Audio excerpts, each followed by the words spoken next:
Hello again, everyone. This is Carson back again, and I am, it's been a while, but I'm able to record once again on this channel, even though it's been a super long time.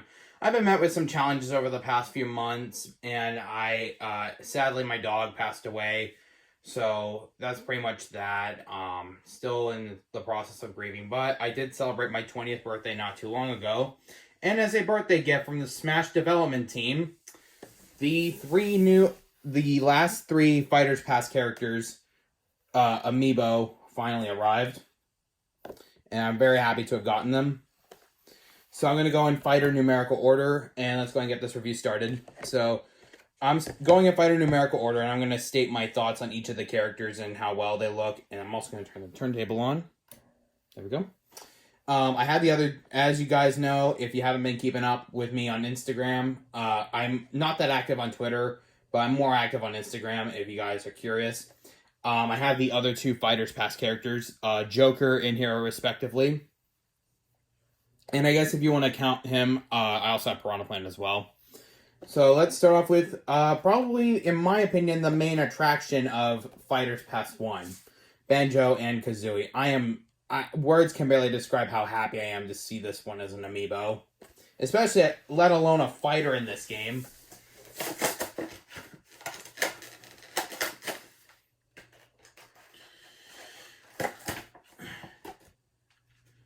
Like, I'm so happy to have gotten this one. Actually, I'll state it once I get the character out. This is a super heavy amiibo. So here they are. This is a really pristine looking amiibo. I love how they got the Jiggy on the stand as a stand instead of clear plastic. If you've seen the original render, yeah, you would have not. They would have had to have used clear plastic, and I think this is a better choice. So yeah, this is the fourth character now to have something special on the base. We had Joker, we had Ridley, Joker, and the Ice Climbers. But this is the front of the amiibo. And I am seriously, I am super impressed by this. Let me turn the amiibo around. And I don't know if you can see it, but right here, right underneath Kazooie, there's a rare logo, which is supposed to be the backpack clip. But yeah, and the wings on Kazooie are a little flimsy. This is probably one of my... Well, the render that this is based on is actually one of my favorite renders in the game. It's just very dynamic. I love how it indicates motion and stuff like that. I'll go and put them on the turntable and kind of discuss my thoughts on the character. Let me get the camera on focus first. There we go. So now on to Banjo and Kazooie and my thoughts on them, which, like I said before, I was super happy that they made it in as part of the first Fighters Pass. They were my most wanted character ahead of Crash Bandicoot and Geno, which Geno later became a Mii costume, which honestly my hopes for him were kind of dashed. So, but I'm very happy that this character made it in as part of the roster. I was super nervous whether they were going to reveal him at E3 or not. After Hero, I was like, shortly after they revealed Hero, I was like, today must be must be a sad day for the Banjo fans. But, that little bit of hope paid off when Banjo and Kazooie got revealed for Super Smash Bros. Ultimate. Seriously, I cannot describe how much I cannot describe how happy I am to see these two in the game. And they honestly got the representation they needed, despite it being like the least representative, but the least represented character in the first Fighters Pass, I want to say. Along with Hero, but honestly, it was a character that we really wanted so badly, and I think E3 was probably the best time to reveal him. It would have been pretty interesting had they revealed him as the final character, instead of Byleth, and probably move Byleth somewhere else, but I'll get to that later. But I remember the day they revealed him, I was screaming to the top of my lungs. Like, I was screaming so hard, and I was clapping my hands so hard that my hands were red hot. I literally had a picture. I don't know if I can find it, but my hands were like red hot from from clapping so hard. And I was also very happy. I don't even know what else. I don't even know what else to say about him. But other than I'm just super happy that this character's in the roster now. And I will say the next day my voice was pretty raspy when after the day after Banjo and Hero got revealed. And I think it's super dynamic that Banjo and Kazooie and Hero got revealed beside each other. I just think that's super dynamic that they did that, and that just shows the beauty of Smash is the dynamic range of characters in the order that they go in. So let's go and put Banjo off to the side for now. Hopefully they don't tilt over. Stay. Good. I'm going to zoom back. On to the next character. This is Terry Bogard. So I knew a little bit about like the company that made Terry, SNK Corporation. And this Amiibo is also, like, in typical Nintendo and Smash fashion, they always make the Amiibo look super good. So, oh my god, this looks really good. So here he is. Are you okay? Buster Wolf! Okay, he's a super quotable character. So, I didn't know much about Terry, the character, when he initially got revealed, but I knew about the Neo Geo consoles, and I knew about, like, all I knew about him was SNK and the Neo Geo consoles. It's kind of interesting that he got represented. A new game company outside of Microsoft and Sony got represented. But I love the detail on the jeans. These look super good. And I especially love the pose that they gave him. The way the ponytail curves around the back of the head all the way to the shoulder, which connects. They kind of did that with Simon with his whip. And the star in the back is also pretty good. But yeah, this is one of the characters that probably has some of the most effort put into him. Now, I already kind of described my thoughts, but I'm going to give him a turntable view. So you guys can check him out while I get something else involving this character in the way. And I actually sub-main this character. I main Banjo Kazooie, but I do sub-main Terry and Violet as well. I'll get to Violet in just a bit, but I do want to show you guys something regarding Terry. I actually got this. This is his hat I got it off of Amazon. That's how much I love the character. I think I may consider cosplaying as Terry.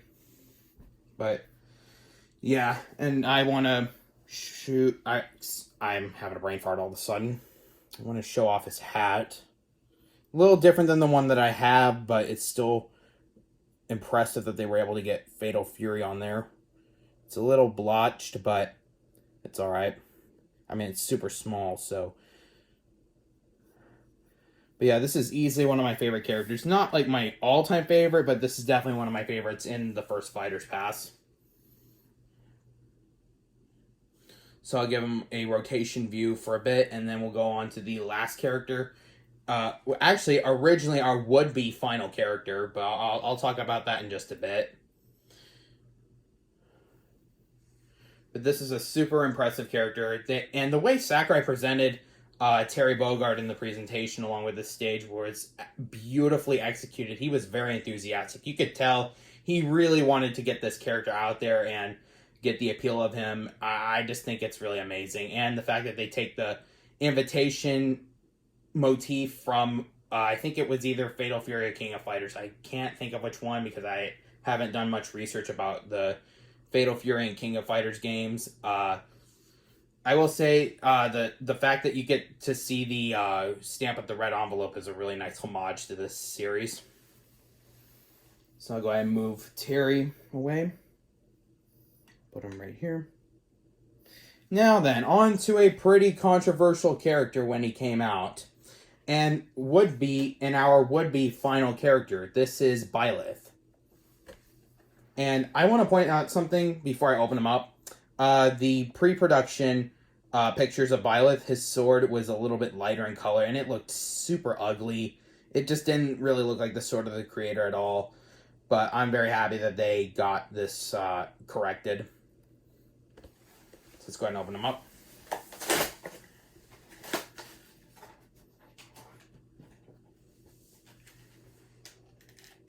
I don't want to snap his arm off. Okay, there we go. So yeah, another Fire Emblem character has joined the roster. I wasn't, let me get him out. He's really stuck in there.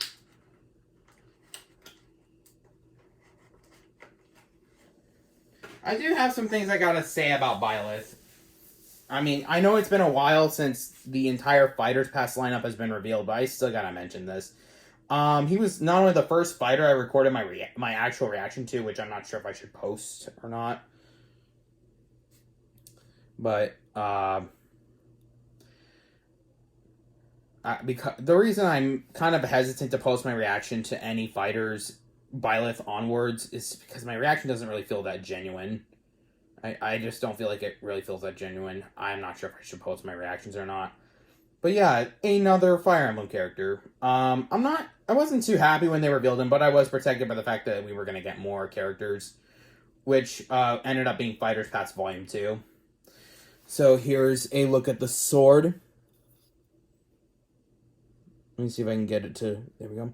I like the cracks, the little creases on the sword.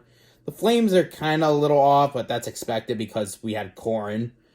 But I like the little cracks in the sword because it's a segmented whip sword. The outfit looks really good. Especially the way that they got the metallic parts like on the arm and on the waist. Especially, I like that they included the dagger, which was in the render. Such a dynamic pose for Byleth, too. Now, I haven't played Fire Emblem Three Houses, but I do feel compelled to actually play it because of Byleth and Smash Brothers. Let me go ahead and zoom up here.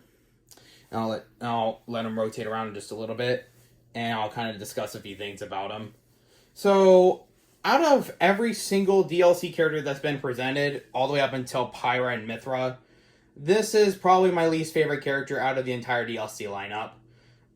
Definitely my least favorite out of Fighters Pass 1. I dislike him even more than Piranha Plant. I mean, I don't dislike him because I submain him, but inclusion-wise, I just think it was terrible that it was a terrible decision that they decided to end the first Fighters Pass with Byleth. I don't think that was a good idea at all.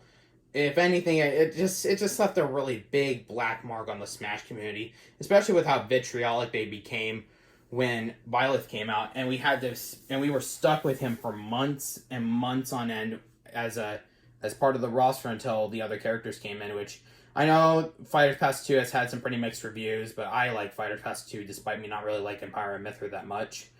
But yeah, this guy, he's definitely in the bottom three, along with Piranha Plant and Pyra and Mithra. I mean, it's a self-contained story, as Schaefer said. But I don't know. This was easily one of my least favorite characters just because of the timing of his reveal. Would have been one thing if he was in Fighters Pass Volume 2 and they were going to put in a character that would have ended the game with a bang.